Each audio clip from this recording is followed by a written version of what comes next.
Après ce Vintage Rock Tour, on s'est un peu posé la question de qu'est-ce que ça va être la suite. On est allé répéter toutes les classiques et toutes les voies historiques. Maintenant la suite c'est un peu plus tourné vers le futur. Il y a eu l'histoire et puis maintenant on va créer la suite de l'histoire. On va aller découvrir tous les spots nouveaux, on va aller rencontrer tous les acteurs nouveaux, on va aller découvrir les nouveaux bijoux de France, on va aller équiper, on va aller créer aussi des voies. Là on est en Haute-Vallée, donc au-dessus de Barcelonnette, vraiment au bout de la route quasiment de la vallée du Bail.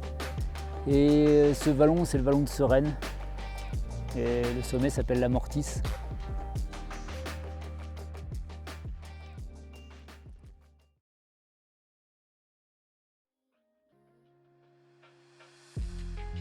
Cette falaise elle fait quoi, une trentaine de mètres et le rocher est complètement barjot, un pur calcaire super compact avec des belles coulées bleues et jaunes.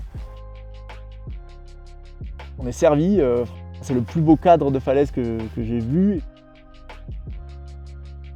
Au début là on pensait que ça allait être facile et puis en fait non, c'est raide et c'est dur et c'est très compact, il n'y a pas autant de prise qu'on pensait.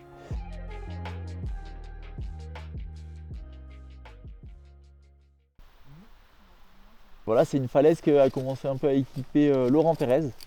Et il m'en avait parlé, et puis j'étais déjà passé en fait à pied en marchant pour aller faire le sommet Mortisse. Donc j'étais monté voir il y a une bonne dizaine d'années. Et puis ben voilà, le temps de mettre en place, le temps de récupérer du matériel.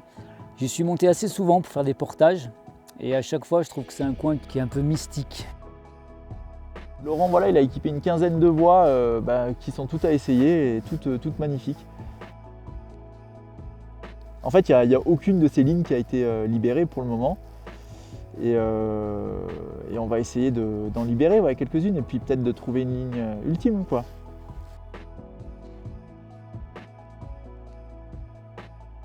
La première ligne que j'ai équipée, c'était on va dire presque la plus évidente. C'est la ligne que Seb a grimpée tout à l'heure, le 8B.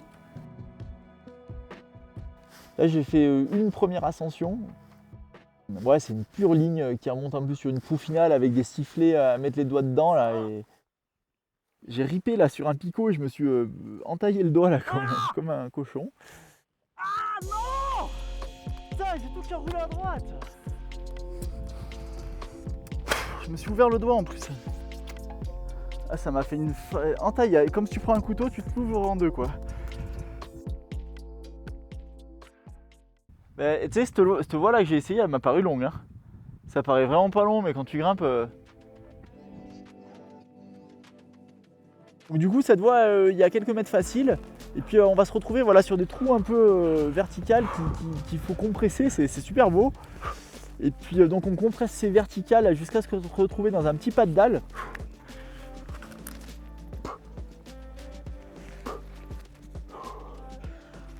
Et s'ensuit vraiment là encore 15 mètres de très physique sur des verticales et des inversées.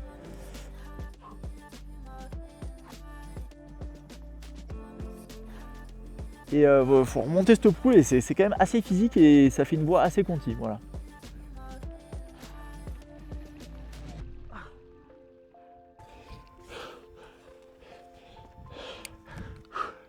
Yes. Ok. Ok.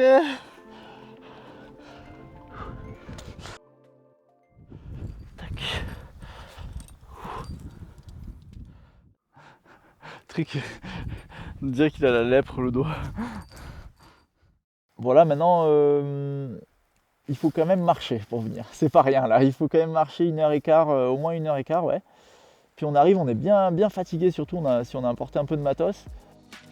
C'est une falaise d'altitude qui te met vraiment un coup de bambou là, au deuxième jour. Le premier jour il va à peu près bien, on est frais, on fait la marche, on se sent pas trop attaqué, on grimpe.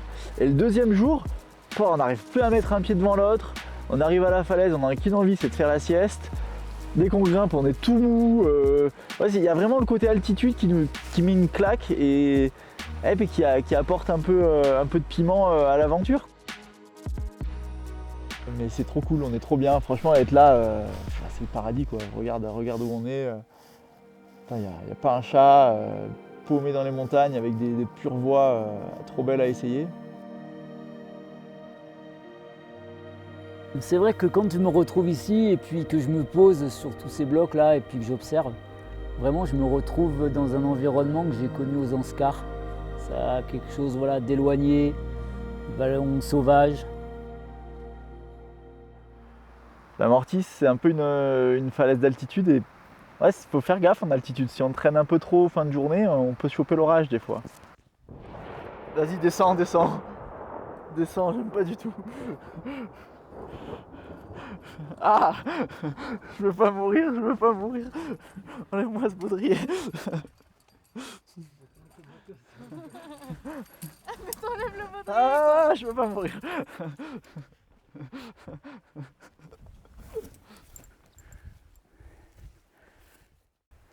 Mais pareil, les côtes, c'est, tu vois, sur la stat, en essayant un peu... Là, ça, je pense que c'est bien dur, la coulée blanche là. Tu vois, s'il dit 8A là-bas, ça c'est largement au-dessus.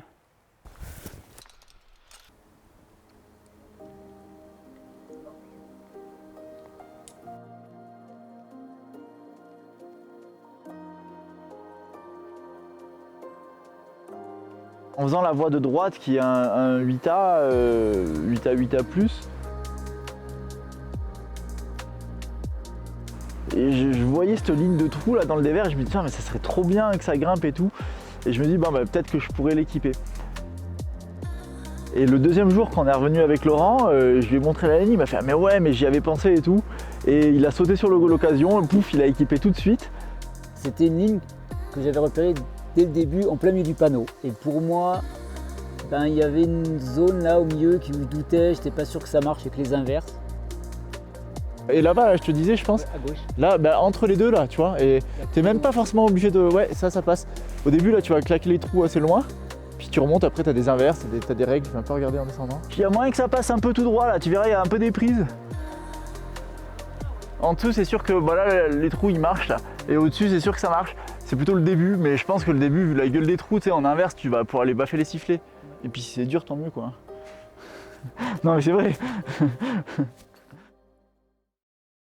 Donc j'ai d'abord équipé à gauche le 7B+, puis à droite le 8A+. Et puis ben, quand Seb a grimpé les voies, en fait, ben, tout de suite il a vu que ça pouvait marcher. Donc ben, voilà, on a balancé 8 points et puis ça donne une nouvelle ligne qui est fantastique, qui serait 8C a priori, et à confirmer. Oh, comme ça va être dur! T'as des préhensions de main mais énormes et pas de pied. Ouais, j'aime bien ce sport. C'est la première fois que je fais ça de ma vie, ça me plaît bien. Et ça a l'air super bien et super dur, donc ouais, c'est trop bien, là, une voie toute fraîche d'il y a 10 minutes. Cette voie là qui est probablement 8C, donc ça peut se décomposer avec un premier socle qui est pas très dur dans le 7. Là il y a un gros pot. Donc ça commence, voilà, il y a quelques trous qui sont bons au début. Donc là il faut se remonter un peu dessus. Et après là il faut en prendre un dernier avec une inverse main gauche. Et se remonter mais super loin là pour aller chercher une espèce d'inversée main droite.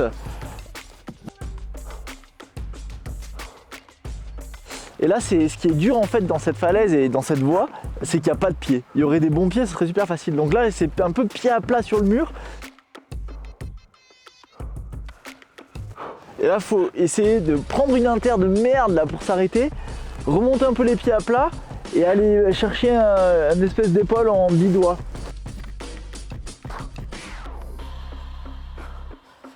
Et une fois qu'on a cette épaule en bidois, c'est un peu pareil là, pour remonter les pieds à plat, paf, aller chercher une autre inversée.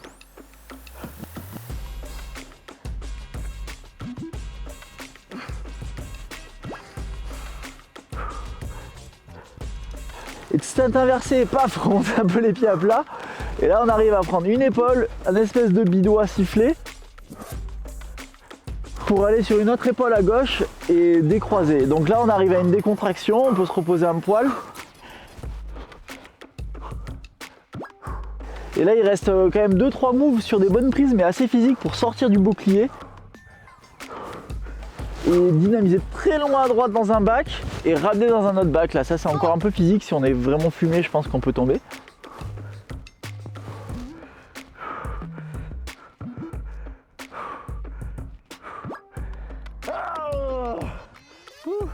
Et voilà, et après on se rétablit et là c'est vraiment fini pour le coup. Donc en fait il a équipé la voie et en moins d'1 heure elle était réalisée quoi. C'était assez marrant quoi. Bon, merci pour l'équipement, c'était cool. Là j'aimerais bien une voie là s'il te plaît Lolo. Et voilà. Tu revois Lolo avec soi. Bien, bien. La suivante c'est attendu. Bah, je peux monter voir. Parce que celle-là tu l'as déjà faite si j'ai compris là. Non, j'ai rien fait moi. Celle qui est avec Clarisse là. À gauche? Ouais. Non, mais j'ai rien fait moi, j'ai jamais grimpé ici. Attends, t'es pas fou, moi je sais que celui qui a mis les points, je grimpe pas dessus. Hein. J'en vois les autres. Et je trouve que d'une voie à l'autre, en fait, tu changes complètement. Et c'est ce qui fait qu'au niveau du lieu, c'est spécial. Vraiment, je dirais pour moi, c'est spécial parce que ça ressemble en rien à ce qu'on a dans la vallée. C'est atypique.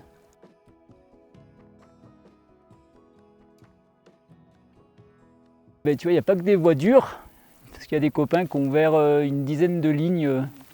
Il y a 3 cordées là-haut. On a 2 là, 2 là-bas. Et on a ouvert ça pour faire. Parce que le caillou est dément. Et la plus dure, il y a une longueur en situation, c'est 4 sub 5. Et donc c'est marrant parce qu'en fait le 3e jour, ça a fait un peu la même histoire. On est arrivé, on a dit putain mais là Lolo, là tu vois, cette voie là il pourrait y avoir une voie quand même assez dure si ça marche et tout. On était là ouais mais putain regarde les feuillets, c'est pas dit qu'ils tiennent. Du bas on savait pas trop s'il y avait des prises. Mais il s'est quand même chauffé, il a mis les points, puis il a équipé la ligne et en fait j'ai grimpé dedans direct après et il y a tout qui marche.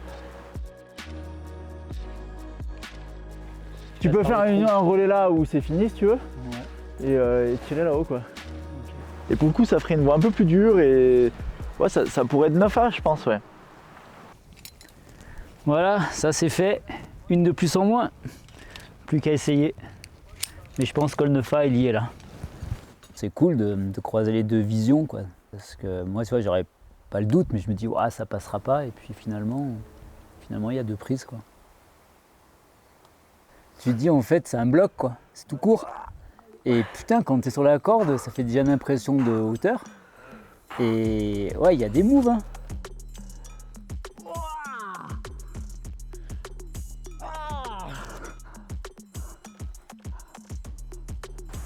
Et cette voie elle est vraiment classe, tu pars sur vraiment des gros bacs mais pour le coup tu es dans le dévers donc c'est quand même résistant. Tu te retrouves sur une rampe qui est pas mauvaise et de là il faut aller chercher une épaule assez loin et se remonter dessus là, paf, pour aller baffer une bonne inverse. Donc ça va faire un peu le premier pas.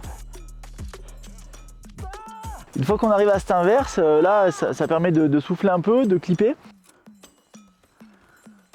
Et là on arrive au 2e pas qui est peut-être le plus dur de la voie. Et là il faut paf, prendre une inter, monter un pied gauche et se tendre très loin à une espèce de feuillet en épaule là qui est magnifique. Et une fois qu'on a ça là, il faut ramener dedans en inversé main droite.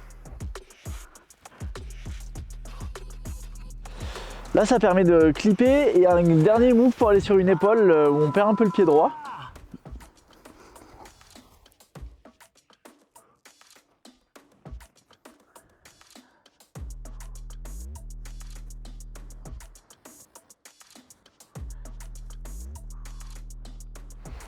Et là on remonte un coup les pieds et paf on a des bonnes là. Donc là ça permet pas forcément de temporiser beaucoup mais de remettre de la magnésie. Là il faut refaire une petite trave à gauche là pour aller chercher une épaule ramener. Et là il y a un dernier pas qui est vraiment salaud. En fait il faut arriver à aller chercher un pied assez bas qui est bon. Et avec ce pied ça nous permet d'aller choper une épaule, de ramener dans cette épaule et de remonter. Là c'est marrant parce qu'il n'y a vraiment pas de pied mais en poussant très fort sur le caillou ça permet de se remonter et d'aller chercher une inverse finale.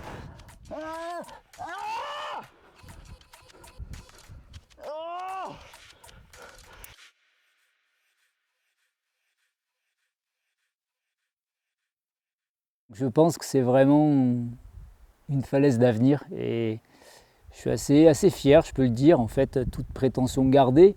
Je suis assez fier d'avoir commencé ça et puis que ça continue, quoi. J'espère que les grimpeurs forts oseront venir, les moins forts aussi.